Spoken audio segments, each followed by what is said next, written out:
はい、今日はですね、皆さんが普段どんなキーボードを使っているのかめちゃくちゃ気になったので、Twitter、X 上でね、募集したところ、たくさんの投稿いただきましてありがとうございます。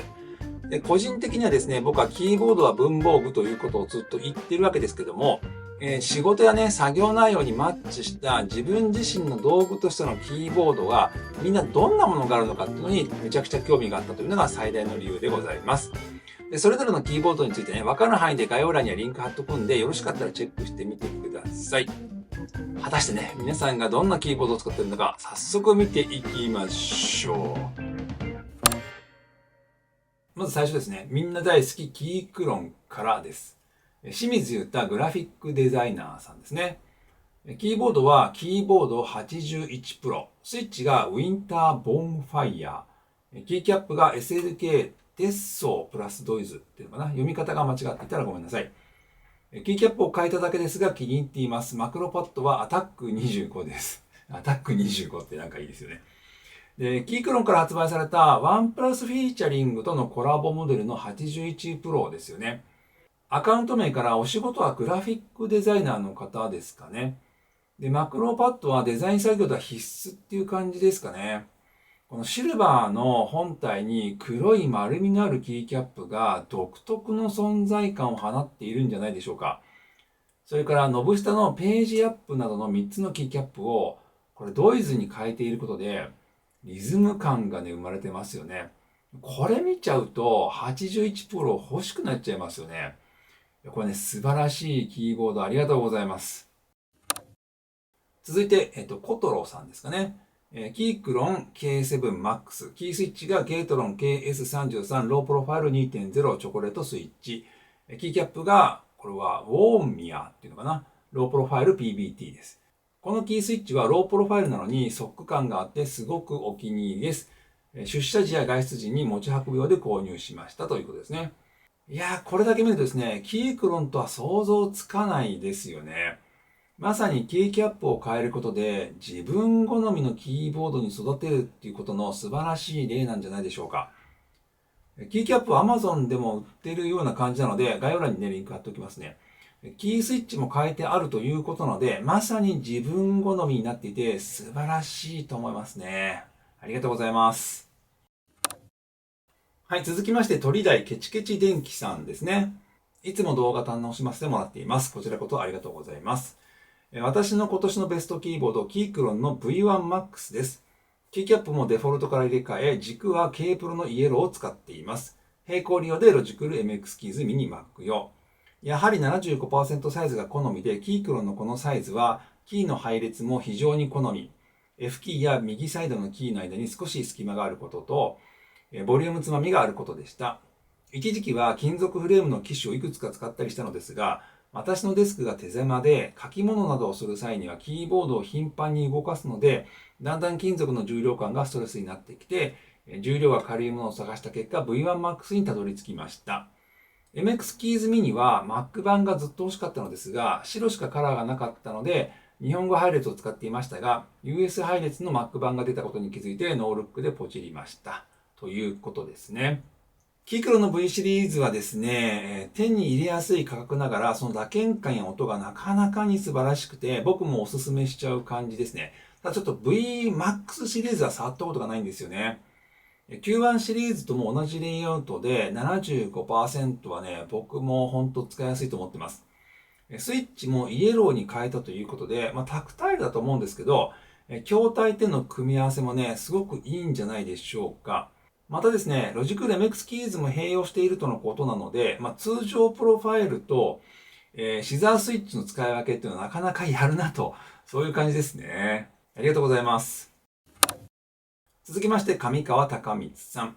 いつも楽しく動画拝見しています。先日は HHKB ミートアップお疲れ様でした。イベント終了後挨拶させてもらったものです。こちらこそありがとうございます。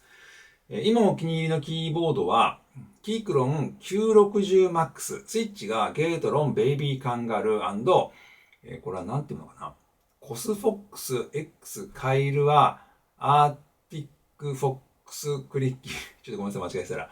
で、キーキャップはセラキー、ホワイト&ブルー、クレイズとかな。そして、オーキーズのチタンブラックですね。その他プレートをポム製に交換。HHKB 配列でメカニカルスイッチを求めたらここにたどり着きました。キーキャップを変えているのでキーボード本体がめちゃくちゃ重いです。会社に出社するときや出張の際は HHKB ハイブリッドタイプ S を持ち歩いていますということです。いや、出ましたね。出ました。キークロン 960MAX は個人的にもめちゃくちゃ気になっている一台ですね。これをスイッチ、プレート、キーキャップの完全カスタマイズという形で、もうほんと自分好みに変更されていますよね。特にキーキャップはセラミック製のセラキーとチタン製のオーキーズの組み合わせということで、この異種格闘技製みたいになっていて、趣があるような感じですよね。キーによって打鍵感や音が違って、作業している中にもね、変化が出そうでいいですよね。いやー、960MAX はね、気になってるんですよ。ということで続きましては僕も大好きな HHKB ですね。とはいえかなり変態チックなのも登場しますので、お気をつけてください。まず最初はですね、まひろガジェットブロガーさんですね。山カフェさんいつも動画楽しく拝見しています。こちらこそありがとうございます。HHKB スタジオ、ポインティングスティックとジェスチャーパッドは使い物にならないけど、それを補ってもあまりある吸い付くような打鍵感が最高ということです。いやー、はい、全くね、僕とね、同じ意見ですね。ポインティングスティックとジェスチャーパッドは使い物にならない。そうですね。しかし、打鍵感が素晴らしいのは、ほんとね、全くもって同意見です。メカニカルスイッチに変更になっても、HHKB らしい打鍵感を感じるのは、さすがとしか言いようがないですね。あとはですね、マウスとのカラーリングも合っていて、シックな感じがとてもいいですよね。ありがとうございます。はい、続きましてサンアラートさんですね。マイベストキーボードはこちら。キーボード、小松亮介さんの HHKB 直行配列化キーキャップセットを搭載した HHKB プロフェッショナルハイブリッドタイプ S 日本語配列。静電容量キーボードがオーソリニアになるなんて、外出時もストレスなし。ということで、いやー、サンアラートさんはですね、イベント会場等では、僕勝手に仲良くさせてもらってると思ってるんですけど、いつもは楽器系のキーボードを持ってきてらっしゃるんですけど、いや、出ましたね。オーソリニア配列の HHKB ですよ。これ誰がこんなの想像しました？で、これ実際に僕も天気っていうね、みんながキーボード持ち寄る回で触ったんですけど、いい意味で、いや、これほんとね、変態だと思います。でこれですね、小松亮介さんって方が、このオーソリニアセットっていうのかな、を作ったんですけど、この発想がそもそもすごいし、で、その発想をそのままね、実現化できちゃう、現代のテクノロジーとのこの組み合わせ、これ最高ですよね。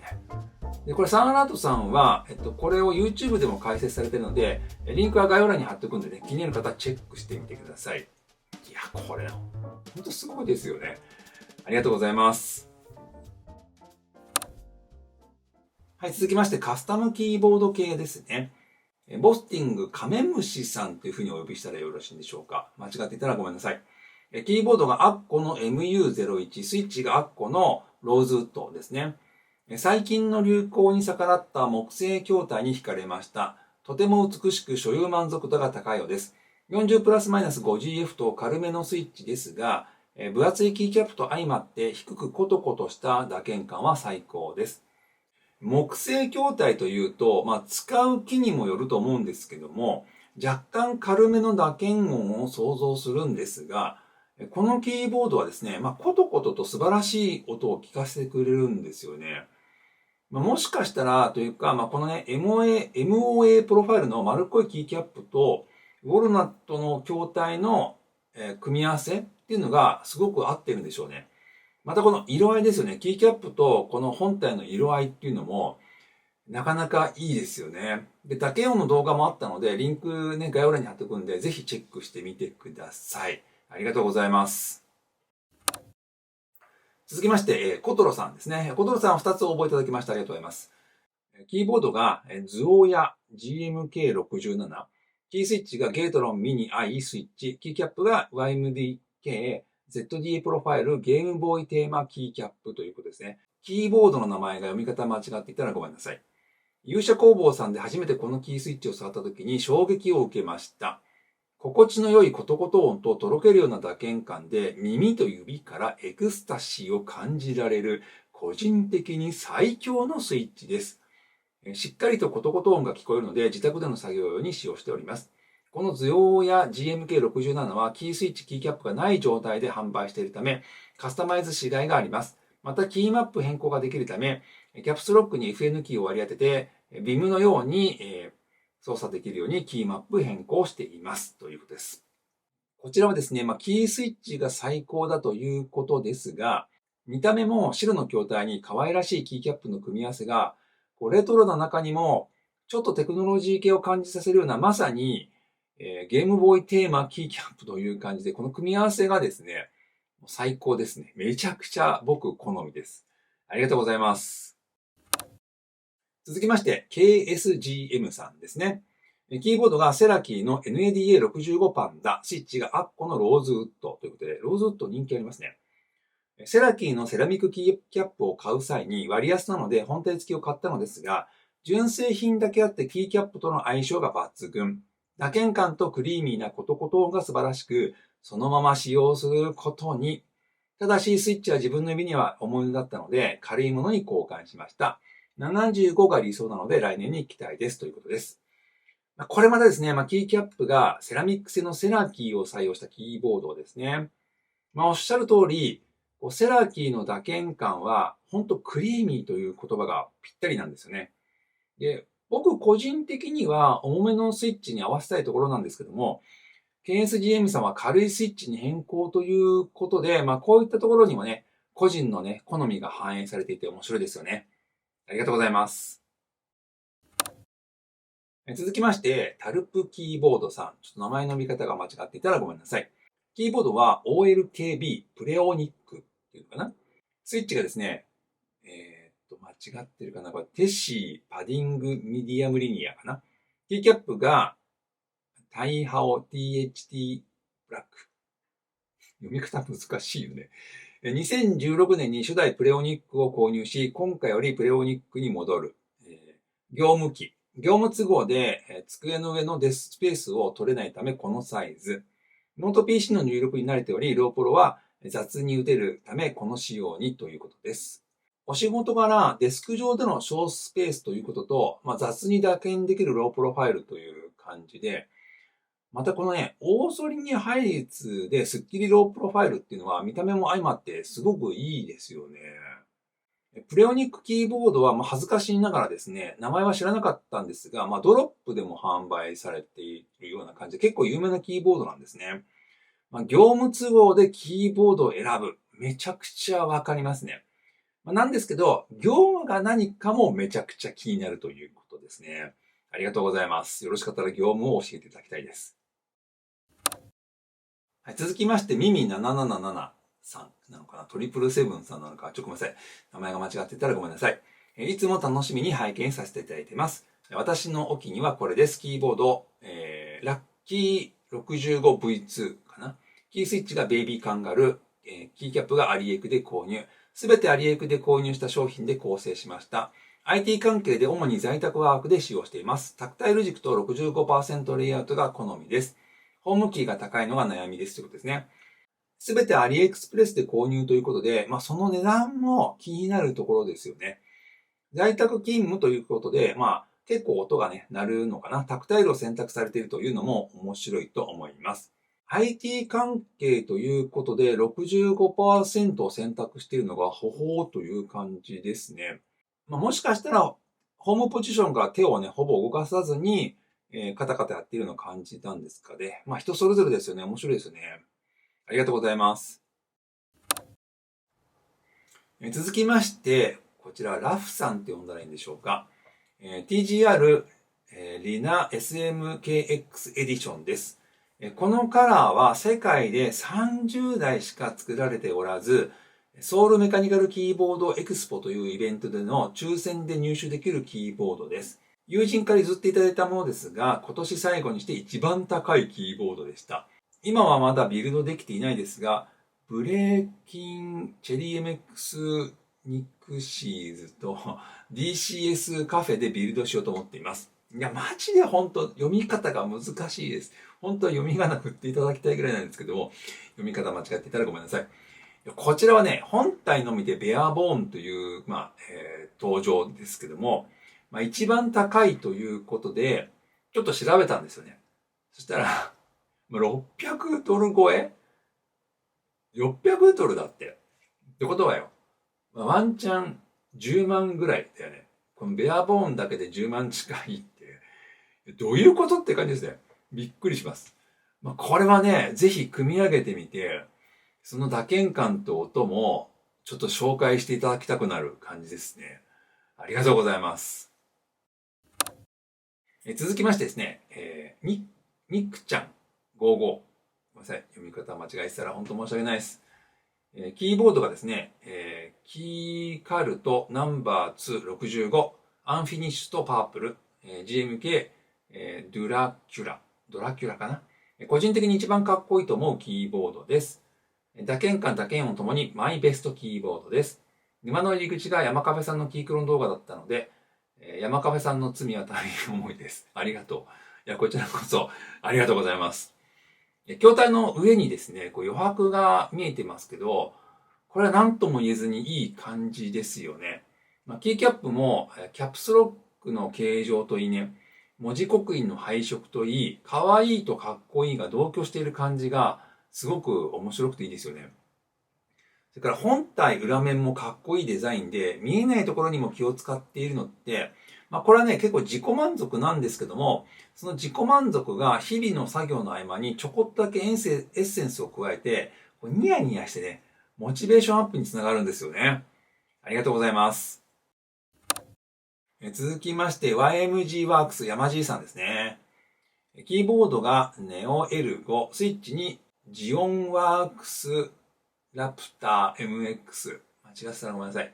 キーキャップがケミカルキーキャップス。GB、グループ Y は仕様が豊富で2、3日迷い発注。テンティングアリスプラスガスケットマウントの構造も面白い。長時間でも疲れにくく、心地よい打鍵感のため資料作成と仕事のメイン機としている。可愛いレジェンドを左右に凝縮したのも推しポイントということですね。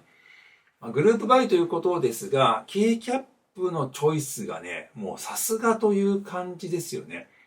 テンティングといって真ん中が盛り上がったような感じの傾斜がついていて、さらにガスケットマウント構造でね、確かに珍しいと思いますね。長時間での打鍵でも疲れにくそうですよね。見た目とですね、この機能性が、トータルでかっこかわいいと思います。ありがとうございます。はい、続きまして、自作キーボード系でございますね。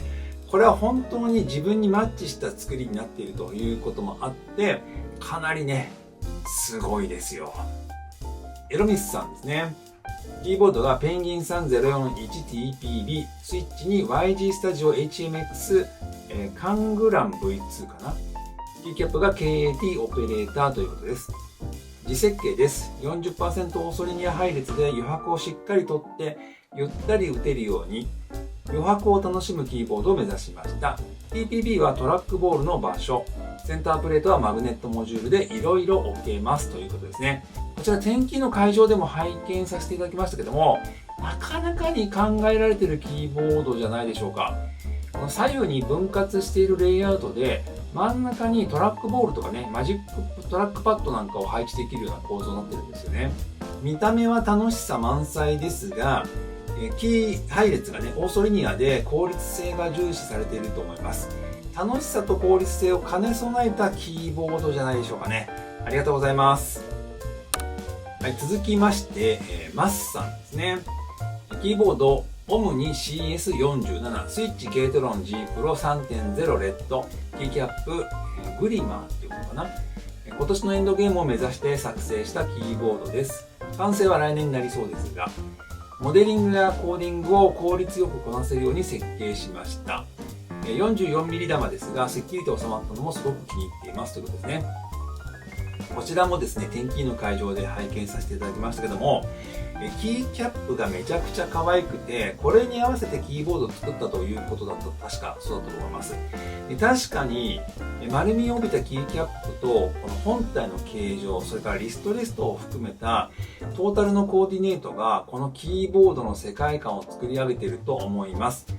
で、真ん中に見えるのがアプリケーションランチャーというか、確かね、ドックみたいなものだったと思います。かなりね、使えそうですよね。そして、モデリングやコーディングということで、モデリング用なのかな、左右にある2つのトラックボールをですね、どうやって使い分けているのかというのも、すごくね、気になりますよね。ありがとうございます。はい、続きまして、アタルノさんです。キーボードがムースっていうのかな。スイッチに、デュロック、サイレントリニアドルフィン。キーキャップ、光造形で自作した無地黒。会社にもワンセット置いて使っています。ただ会議室に移動するときには持っていきづらい。そこで会議室用のキーボードも作りました。基板は同じでケースだけ変えて強引に一体化していますということですね。いや、すごいですね。オーストリニアの分割式ということで、しかも会議室に移動するようにワンセット作ってしまうあたり、やっぱり自作ならではですよね。さすがです。大玉のトラックボールもね、これ使えそうですよね。キーキャップの真ん中がへこんでる感じで指当たりもね、すごく良さそうですね。こちらは光造形って自作ということです。いや、ほんとね、自作の良さっていうか、なぜ自作なのかみたいなところが、なんか突き詰められてる感じしますよね。ありがとうございます。続きまして、ハーフさんですね。キーボード YAK40、キーキャップナイス PBT、グレイオンホワイト、スイッチがフワヌオキュビンサイレント。読み方が難しい。40% アリス配列に文字の小さいキーキャップという可愛い見た目に反して打鍵感と質感は極上です。本気でビルドしたものの、カーソルキーがないのに慣れていないので、出番が少ないのが悲しいですということですね。はい、こちらは、アルミ筐体ですかね。40% のアリス配列はキーキャップとの組み合わせもあると思いますが、これとにかく可愛いですよね。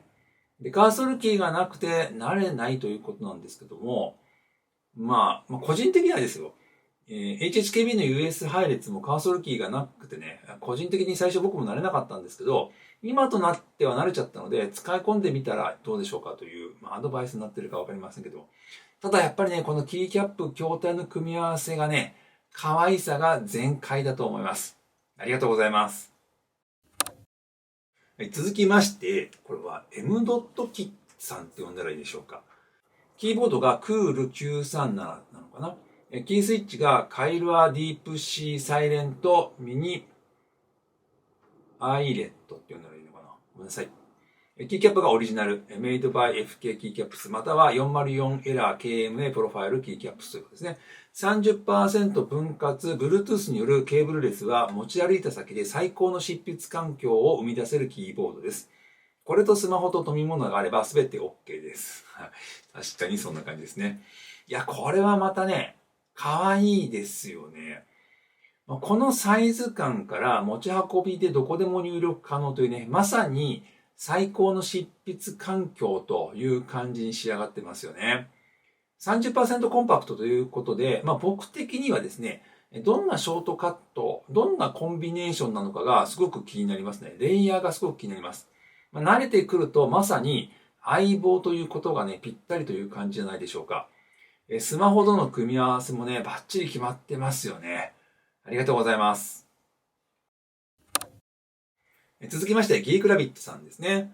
キーボードが双葉、スイッチがカイロアディープシーサイレント、ミニロープロファイルスイッチアイレット、キーキャップがタイハオ、シンズ、ネイビーブルー。読み方が難しい。今年1年開発してようやく完成に近づいたトラックパッド付き一体型キーボード双葉。親指が一段下がっており疲れにくいクリック付きの大型ホイールもポイントということです。はい。トラックパッド付きの一体型ということで、これ一台で入力系を任せられちゃうというのはね、心強いですよね。結構トラックボールの人が多いと思うんですけど、トラックパッドというのもかなり使いやすいと思うんですよね。そして、キーキャップはロープロファイルで手元部分に大型ホイールがあるというのも、この自分の手に馴染む感じで作り込まれているというのが分かってすごくいいですよね。ありがとうございます。はい、続きましてですね、こちらはアンバさんなのかな、ヤスマさん。読み方が間違ってたらごめんなさい。キーボードがですね、マルチプルグローブ。キーキャップがクリスタアイコンキーキャップ。片手でペンマウスを使うときに使えるキーボードを作っています。ホームポジションから3つのロータリーエンコーダーにアクセスができ、トグルスイッチで0から15レイヤーに切り替えることができるのが魅力です。月末に発売を目指していますということですね。15のレイヤーってすごいですね。片手デバイスということで、ロータリーエンコーダーが3つあるっていう感じなので、ご自身がどういう作業に使おうと思って作ったのかがすごく気になりますよね。作業によってはめちゃくちゃはかどりそうな感じがしますね。ありがとうございます。はい、続きましてですね、大宅はじめさんですね。キーボードが T-REC、ラグーン SP。こだわりポイントは最薄部 9.4mm という薄さと、ケースを使わずに 3D プリンター製のバンパーを装着することで 264.5g という軽量を実現しています。あとは名前の由来、トリプル、ロータリーエンコーダーキーボードにもなっているロータリーエンコーダーが3つついているということです。フルキーバックライトで光るのも特徴です。あと FK キャップさんでこのキーボード用のカスタムキーキャップを作って装着しています。クワーティ列に数字の刻印が入っていたり、親指エンター周りの特殊キーを作成しています。こだわりポイントまだありました。2年かけて作った独自の物理論理配列を採用しています。すごいですね。これはですね、かなり作り込まれていますよね。キー配列が T-REC 配列というものらしいんですけども、独自 40% 配列ですね。パッと見クワーティかなと思ったんですけど、それとの違いは少なさそうですが、やっぱり自分の作業とその入力環境を最適化できるっていうのが、まさに本当自作キーボードならではですよね。あとすごく気になるポイントとしては、ケーブルがこれ2本刺さっているようにも見えるんですけども、どのように使用しているのかがすごく気になりますよね。RGB の光り方も大変綺麗ですよね。ありがとうございます。続きましてですね、こちらも、どうお呼びしたらいいでしょうか。たまさんなのかな。はい。名前間違ってたらごめんなさい。動画でキークロンきっかけにキーボード尽くしの2024年でした。ありがとうございます。いや、こちらこそありがとうございます。キーボードが、テイハイ 70H、スイッチがケイトロンロープロファイル 2.0 レッドリニア。キーキャップがですね、エスケープキーとグレーキーがニューフィーで、白い系が、WOB NSA っていう風に呼んだらいいのかな。エンターキーが XVX スカイライン R2 ローというのを使っているみたいですね。今年自作キット組み立て、プライベートで文字書き大活躍ですということです。いやー、これね、写真を見るだけだとちょっとレイアウトの詳細がわかりませんけども、日本語配列で一番下の行がスペースバー部分が多分かなり短く分けられていて、この手元部分のね、キーの数が多そうなので、なかなか使いやすいんじゃないでしょうか。この方もね、キークロンから入っての自作キーボードということで、僕としては嬉しい限りですね。ありがとうございます。続きまして、ヨッシー448さんかな。はい。自宅で使用しているキーボードが、これコーネリアスっていう部分でしょうか。スイッチが IQNX のゴールドレッド、キーキャップがこれスムースロープロファイルっていう風に呼んだんですよね。秋の天気で触って一目惚れしたフースタンさん作のキーボードです。自宅で使用するキーボードは鳴らしてなんぼということで、ロフリースペクターではなくこのスイッチを。変形オーソリニアアリス配列って言っていいんでしょうかね。黒い筐体に漆黒系の無刻印キーキャップですね。エスケープキーでしょうか。左上の一つだけがちょっとカッパー色ですね。この組み合わせはかっこいいですよね。この鳴らしてなんぼというこのスイッチね、ぜひ打鍵音が聞きたいところですよね。ありがとうございます。もう一台ね、投稿していただいております。仕事、会議室や外出中に使用しているキーボード、キーボード 540R475WEZ ケース、スイッチがロフリーゴースト、キーキャップがニューフィー NSA WOB。これホワイトオンブラックの略か。違ってるかもしれないけど。そうかもしれない。はい。仕事用のカバンに放り込んでいつも持ち歩いている、サリジルさんの、キーボードですね。EZ ケースは軽くてガシガシ使えるので丸。会議用ということで、僕もですね、実際このサリジルさんのキーボード触ったんですけども、ロフリースイッチとの相性が本当素晴らしくて、めちゃくちゃ気持ちよく打鍵できるんですよね。本当ね、これ実はいいなと思ってます。で、ケース付きなのは持ち運びにも適してるし、本当ね、いいですよね。ありがとうございます。はい、エビッチャーさんですね。毎度品の良い動画楽しませていただいております。こちらこそありがとうございます。キーボードが、キーボール39出ましたね、キーボール。スイッチがエポメーカーのシャドウブラック、キーキャップが F10 なのかな。長らく愛用したキークロン K8 Pro はサブ機として利用しています。キーボールは動画編集で使用するマクロをいろいろ入れて、ループデックとの併用で便利に使っています。はい、ということで、エビチェさん、キーボール39でのエントリー、投稿ありがとうございます。キーボール39は今回エビチェさんだけですね。動画編集でキーボール39ということで、個人的にはすごいなと思っちゃいます。僕的には、60% 以上は欲しいかなっていう感じですかね。このね、キー数の少ないのをループデックとの併用ということで、いろいろ組み合わせで作業しているという感じですかね。キーキャップのキートップの色とか形が独特な感じで見ていても面白いですよね。ありがとうございます。はい、続きまして、マックスさんですね。今年のバイベストはココット38ミニです。仕事は IT 企業のエンジニアです。私の職種は顧客にとっての価値を最大化するために、チームをリードするためのエンジニアなので、コードというよりは問題解決のための言語化能力が問われます。できるだけホームポジションに続けたいという願いから、極限までキーを削った結果 30% キーボードになりました。職業柄コミュニケーションが多いのと、成果物もコードではなく文章です。記号を対応しないため 30% のも大きな問題はなかったからです。大きな押しポイントは中央の小型トラックボール。マウス操作のできるオールインワン型なのです。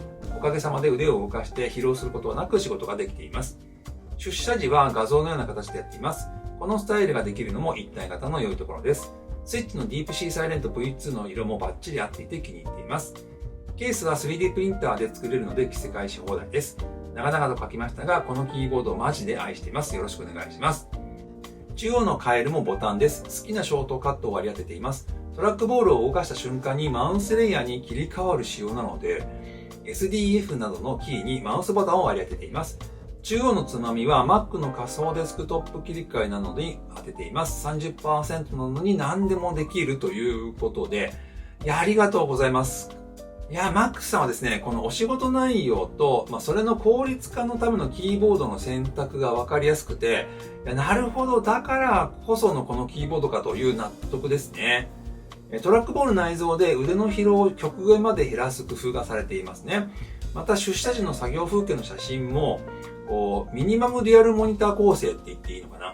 作業の効率化の工夫が見られますよね。まさに仕事のためのキーボードというのが説明と写真から伝わってきます。本当ね、ありがとうございます。はい、ということで、皆さんのベストキーボードでございました。どれ一つとして同じものがないっていうね、そして、皆さんのこだわりがめちゃくちゃ感じられるものでした。キーボードは文房具、皆さんのそれぞれの作業に合わせたキーボードが皆さんの日々の活動を支えているっていう感じでね、すごく楽しかったです。本当に投稿いただきありがとうございました。